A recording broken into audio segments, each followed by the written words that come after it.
नमस्कार, मैं दीपिका सिंह आप सभी का स्वागत करती हूँ दर्शिका एजुकेशन में।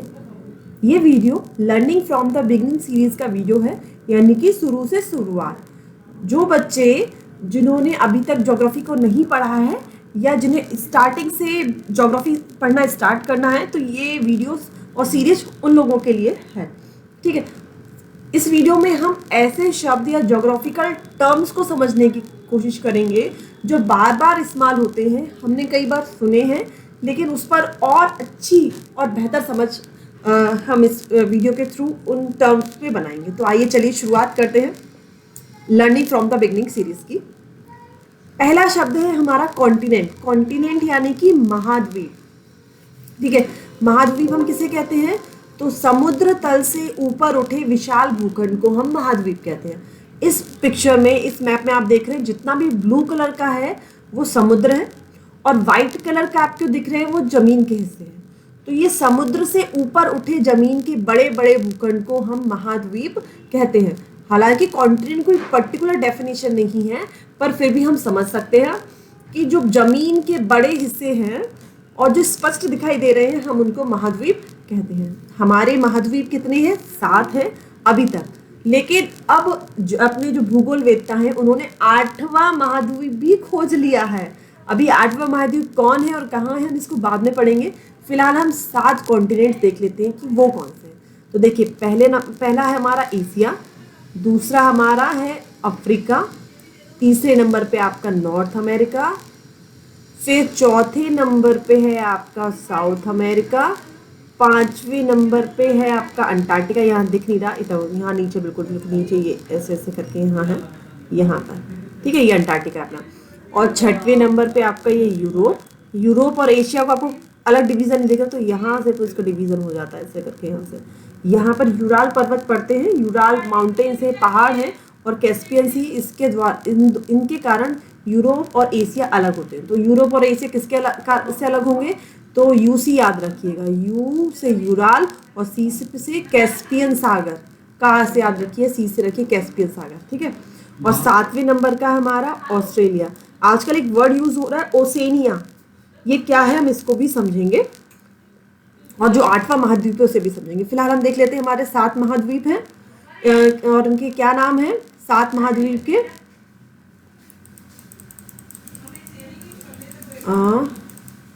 7 महाद्वीप हैं। कॉन्टिनेंट्स मतलब समुद्र तल से ऊपर उठे हुए भूमि के विशाल भूखंड। और ये कितने हैं? हमारे 7 हैं, हमने इनको देखा। नेक्स्ट वीडियो में हम देखेंगे वर्ड को। नेक्स्ट वर्ड है आइलैंड या द्वीप। ये देखें, आइलैंड या द्वीप किसे कहते हैं? आइलैंड या द्वीप किसे कहते हैं? स्थलखंड यानी कि जमीन का हिस्सा जो चारों तरफ से जल से घिरा हो उसको हम द्वीप कहते हैं। देखो, ये जमीन है, आपको दिख रही है, और चारों तरफ से इसके क्या है? जल है, इसे हम क्या कहेंगे? द्वीप कहते हैं। द्वीप जल किसी का भी हो सकता है, सागर का भी हो सकता है, महासागर का भी हो सकता है, नदी का भी हो सकता है, लेकिन शर्त क्या है द्वीप की? वो चारों तरफ से पानी से घिरा हो, उसको हम द्वीप कहते हैं। छोटा भी हो सकता है, बहुत बड़ा भी हो सकता है, इसकी कोई क्राइटेरिया नहीं कि छोटा ही होगा या बड़ा होगा। जो भी चीज जल से चारों तरफ से घिरी है उसको हम द्वीप कहते हैं। ठीक है, नेक्स्ट पिक्चर देखो, इसमें आपको कई सारे द्वीप दिख रहे हैं, 1 2, ये अलग अलग हैं, और ये क्या है? जल से घिरे हुए। तो यहाँ पे द्वीप के समूह बन गया है, तो हम इसको आर्चिपेलागोस इंग्लिश में कहते हैं, हिंदी में द्वीप समूह कहते हैं। सिंपल। आइलैंड क्या हो गया?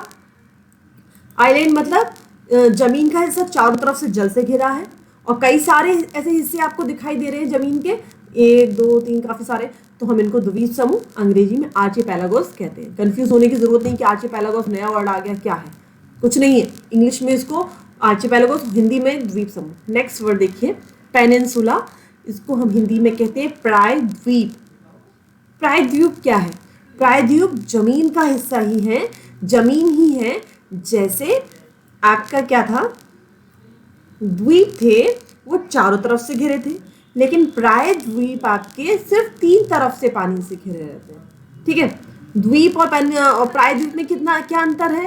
जो द्वीप होते हैं वो चारों तरफ से घिरे होंगे, और प्रायद्वीप जमीन का हिस्सा जो 3 तरफ से घिरा होगा, और तो चौथी तरफ क्या होगा? ऑब्वियसली चौथी तरफ जमीन होगी। तो देखो, ये जमीन का हिस्सा है यहाँ पे, ये वाला जो नीचे का आपको तिकोना हिस्सा दिख रहा है, ये हमारा प्रायद्वीप कहलाता है, क्योंकि इसके एक तरफ जल, दूसरी तरफ ये हिंद महासागर और तीसरी तरफ बंगाल की खाड़ी, तो तीनों तरफ इसके क्या है, जल है, और इस तरफ क्या है, एक साइड क्या है, स्थल है, तो इसको हम प्रायद्वीप कहते हैं। पेनिसुला यानी कि प्रायद्वीप क्या होता है, याद रखिएगा, तीन तरफ से क्या है, जल और एक तरफ से स्थल, और किसका हिस्सा, जमीन, जमीन जो तीन तरफ से जल से घिरी है, एक तरफ से स्थल से। जस्ट इसका उल्टा होता है खाड़ी, ठीक है। प्रायद्वीप का उल्टा क्या होगा, खाड़ी, याद रखिएगा। प्रायद्वीप का ऑपोजिट क्या है, खाड़ी। प्रायद्वीप का अपोजिट, पेनिसुला का अपोजिट खाड़ी यानी कि बे और गल्फ। इसमें खाड़ी को गल्फ भी बोलते हैं और बे भी बोलते हैं, इनमें अंतर क्या है वो हम बाद में देखेंगे। तो क्या है इसमें, देखो खाड़ी को किस हाँ, पेनिसुला में जमीन थी जो जल से घिरी हुई थी तीन तरफ से। अभी खाड़ी में क्या होगा, पानी होगा, जल होगा, ठीक है, वो तीन तरफ से जमीन से घिरा। ये देखो पानी है, ये जल है, यहाँ पे जमीन, यहाँ पे जमीन और यहाँ पे जमीन, तो हम इसको क्या कहते हैं, खाड़ी कहते हैं। तो पेनिसुला और खाड़ी एक दूसरे के अपोजिट होते हैं। पेनिसुला में जमीन होगी जो तीन तरफ से पानी से घिरी होगी, जबकि खाड़ी पानी का हिस्सा होगा जो तीन तरफ से जल से घिरा होगा। इसको हम और आगे समझेंगे नेक्स्ट वीडियो में। चलिए आइए देखते हैं। नेक्स्ट वर्ड है हमारा ओशियन। आप सबका सुना सुनाया शब्द है, बहुत बार सुना है अपने, महासागर शब्द। तो कुछ नहीं है, तो ये पानी के बहुत बड़ी जलराशियां हैं हमारी पृथ्वी के ऊपर, और इनका पानी खारा होता है, पीने लायक नहीं होता, यानी कि कड़वा नमक मिला हुआ होता है। नमक भी जो हम यूज़ करते हैं ना खाने का, वो यहीं से निकल के आता है। इसके पानी को सुखा लेते हैं, नमक बच जाता है। तो अभी हम इसको शुरू करें उससे पहले एक चीज़ हम और देख लेते हैं।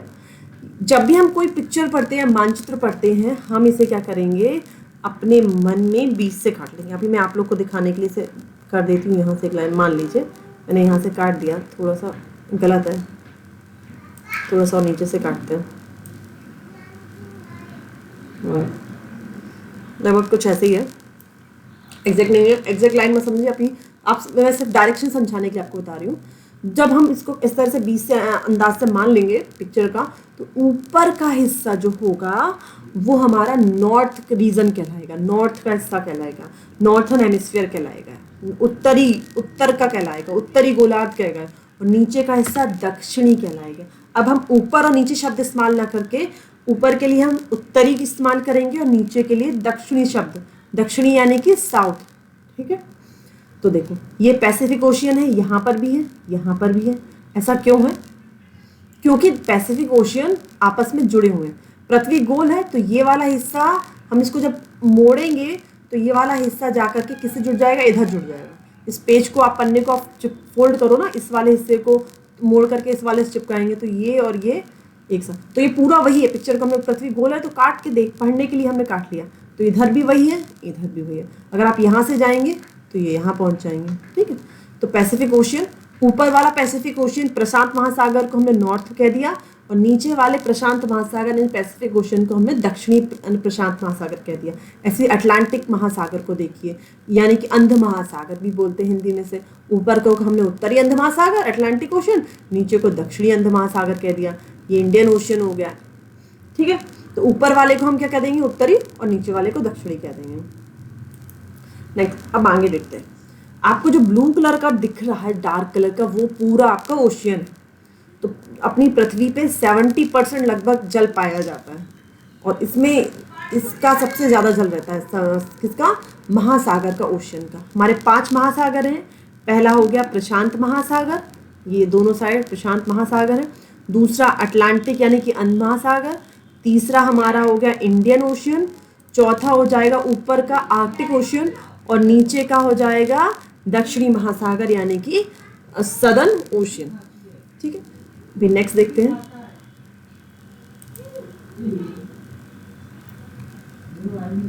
नेक्स्ट वर्ड है हमारा सागर, सी, इंग्लिश में सी, हिंदी में सागर। सागर और महासागर में अंतर क्या है, दोनों ही सेम पानी है, खारे पानी की जलराशियां हैं, बहुत बड़ी जलराशियां हैं।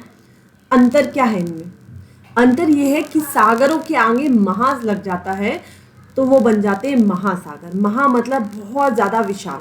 तो छोटे छोटे सागर तो बहुत सारे हैं, लेकिन जब वो बहुत बड़े बड़े होते हैं तो हम उन्हें महासागर कहते हैं। महासागर 5 हैं और सागर बहुत सारे हैं। तो सागर महासागर में सिर्फ इतना अंतर है, समझ लीजिए। पहला, सागर छोटे होते हैं, महासागर बहुत विशाल होते हैं। दूसरा, सागर बहुत सारे हैं, महासागर अपने कितने, अभी तक सिर्फ 5 हैं। तीसरा पॉइंट हम ये समझ सकते हैं कि सागर जो है, जो सी है, सागर है, वो जमीन से जुड़ा हुआ है, जमीन से लगा हुआ आंशिक रूप से। तो देखो ये सागर है, इसका पिक्चर, और देखो जमीन से के किनारे का हिस्सा है, ठीक है। ऐसा नहीं है कि महासागर का टच नहीं होता, ऐसा कुछ नहीं है, लेकिन ज़्यादातर जमीन के किनारे के होते हैं। और महासागर क्या होंगे, विशाल होंगे, बड़े होंगे और खुले हुए होंगे, ठीक है। अभी यहाँ देखो, ये आपको दिख रहा है, रेड सी दिख रहा है, छोटा सा जमीन के आसपास का हिस्सा। यहाँ पे आपका अरब सागर है, ठीक है। यहाँ पे आपका बंगाल की खाड़ी है, यहाँ पर भी आपका सी है, पर्शियन गल्फ है। और ये इतना बड़ा जो आपको दिख रहा है वो इंडियन ओशियन हो गया, क्या बोलते हैं, हिंद महासागर हो गया। तो सी छोटे हैं, महासागर बड़े हैं, बहुत विशाल है, इसमें याद करने वाली कोई बात ही नहीं है। महासागरों के आगे महा लगा हुआ है। इंग्लिश में बस थोड़ा सा दिक्कत है ओशियन और सी में। ओशियन में स्पेलिंग बड़ी है तो बड़ा वाला हो गया, और सी में छोटी स्पेलिंग है तो छोटा वाला हो गया, ऐसे याद रख लीजिएगा, ठीक है। नेक्स्ट वर्ड मैंने आपको इससे पहले समझाया था, जब अपन प्रायद्वीप की बात करें तब मैंने कहा था प्रायद्वीप के जस्ट अपोजिट क्या है, खाड़ी। खाड़ी को दो भाग, अंग्रेजी हिंदी में तो खाड़ी खाड़ी बोलते हैं, इंग्लिश में 2 शब्द इस्तेमाल हो जाते हैं खाड़ी के लिए, गल्फ और एक बे। अभी गल्फ और बे क्या है, तो देखो यहाँ ये मैक्सिको की खाड़ी है, गल्फ ऑफ मैक्सिको। जहाँ मेरा कर्सर है वहाँ ध्यान देंगे आप लोग, यहाँ पे ये देखिए, ये हमारा क्या है, गल्फ ऑफ मैक्सिको है। ये देखो जमीन से घिरी हुई है 3 तरफ से लगभग ज़्यादातर, ठीक है। तो ये, और ये पानी का हिस्सा हो गया, हमारा क्या कहलाएगा, गल्फ। यानी समुद्री पानी के ऐसे जलाशय को कहते हैं जो किसी ओर से सागर या महासागर से तो जुड़े होते हैं, लेकिन इनके इर्द गिर्द काफ़ी हद तक धरती या जमीन का घेरा होता है, ठीक है। नेक्स्ट पिक्चर देखो, ये देखो एक साइड से किससे खुले हैं, सागर महासागर से, रेड सी से जुड़ा हुआ है, गल्फ और स्वेज देखो ये है। तो इसके इस तरफ ज़मीन है, दूसरी तरफ ज़मीन, तीसरी तरफ ज़मीन, और बस थोड़ा सा ओपनिंग है जो कि सागर से खुलता है। तो अभी नेक्स्ट पिक्चर हम देखेंगे, फिर मैं इसको और एक्सप्लेन करेंगे। नेक्स्ट पिक्चर देखो आप,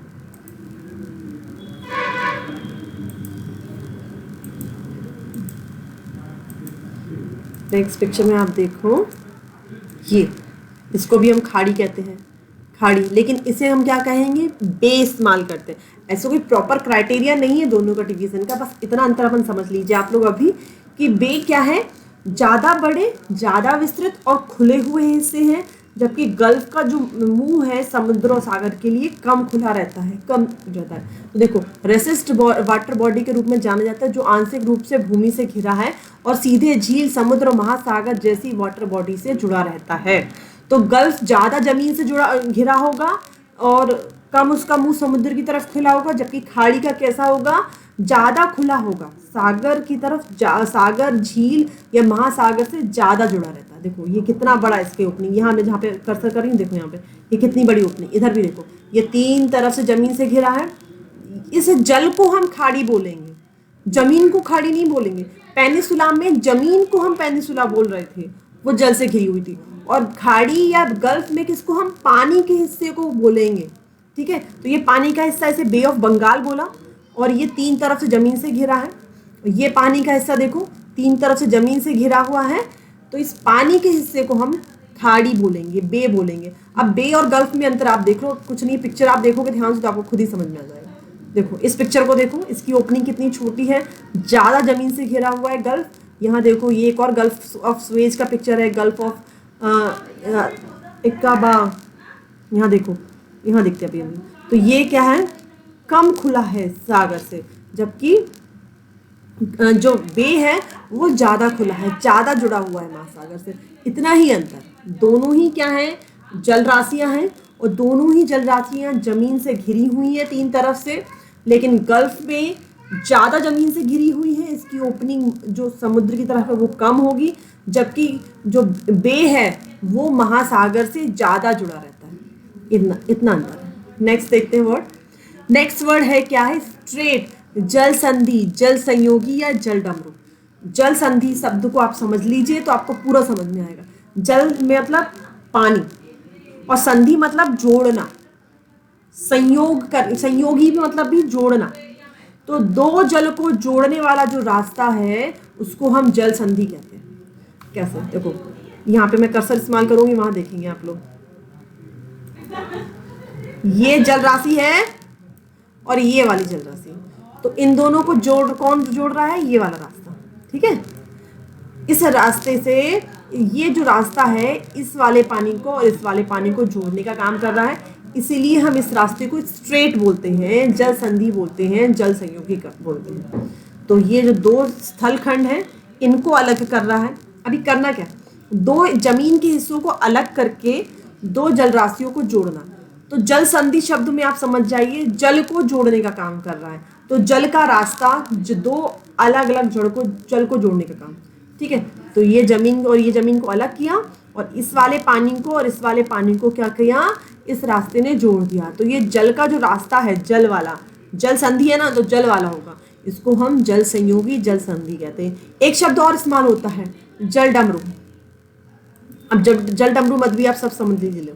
तो देखो यहाँ देखना, देखो डमरू जैसा शेप बनना है जल का। ये देखो, ये जल का डमरू बनना है, ये ऐसे, ये ढंग से वैसे नहीं बना, आप देख ले समझ जाइए। तो डमरू जैसा शेप बनना है, तो इधर का पानी बीच में ये पतला हो गया और इधर का पानी, तो इसको जल डमरू।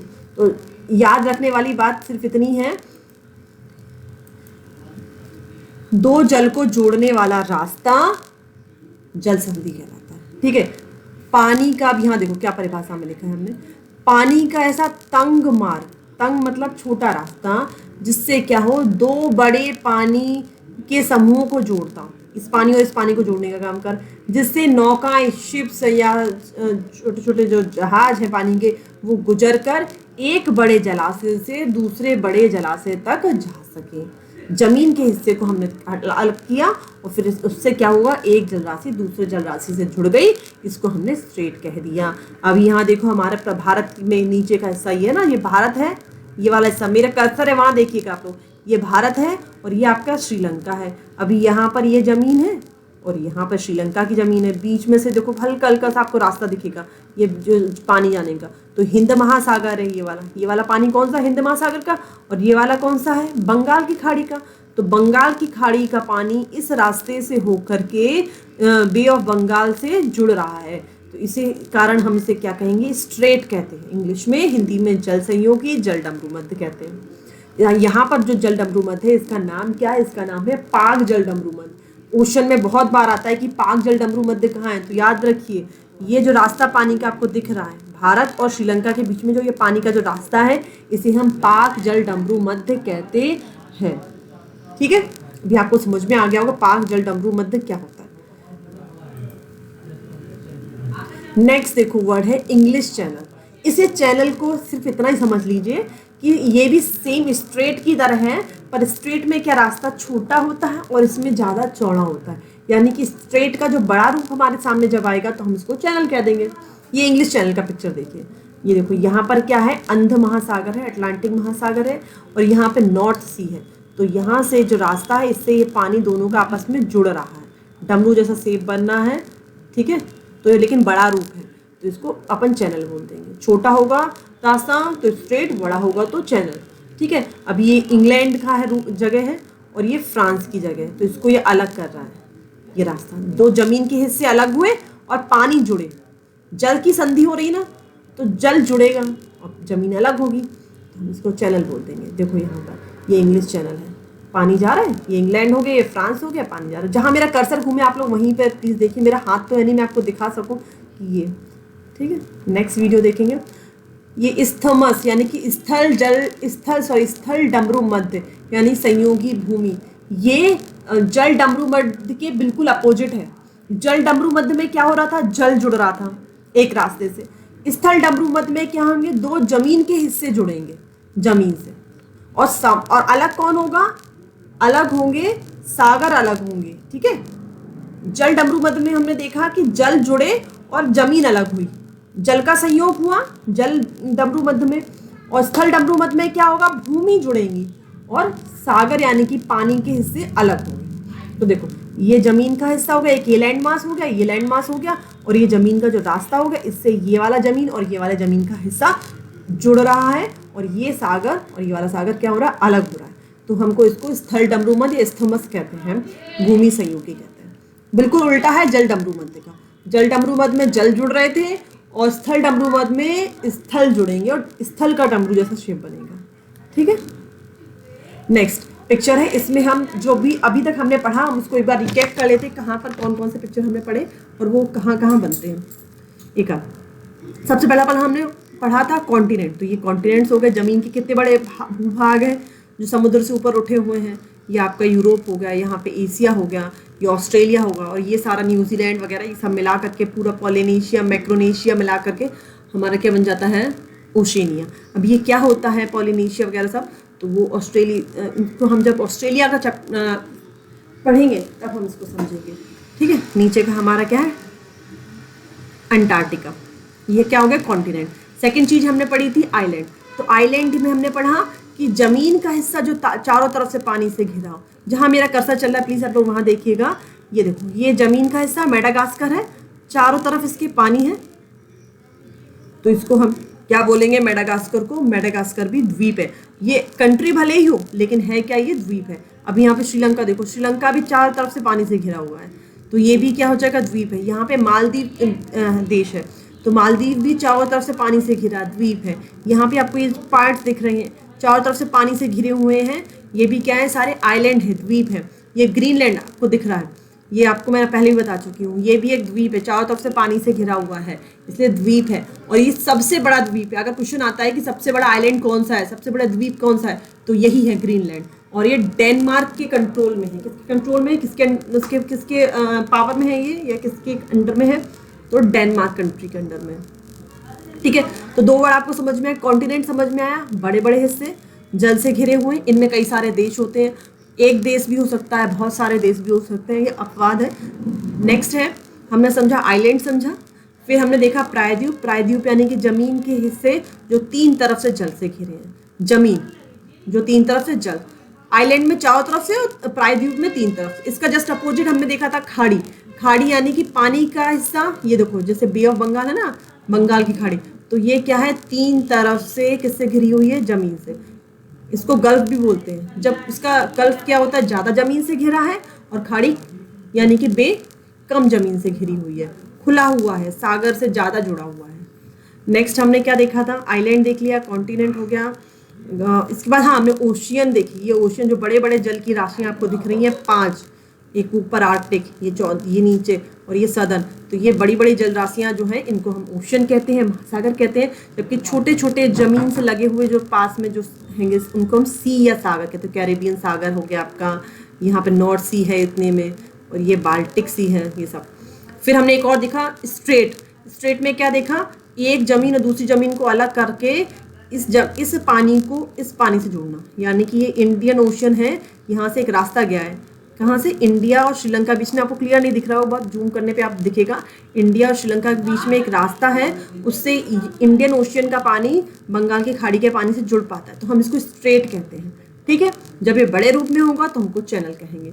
यहाँ पे देखो ये नॉर्थ सी है, दिख रहा है नॉर्थ सी, यहाँ पे अटलांटिक, यहाँ पर एक छोटा सा रास्ता निकला है, तो यहाँ जो अटलांटिक महासागर इस नॉर्थ सी से जुड़ पा रहा है इस रास्ते के थ्रू, इसे हम इंग्लिश चैनल कहते हैं।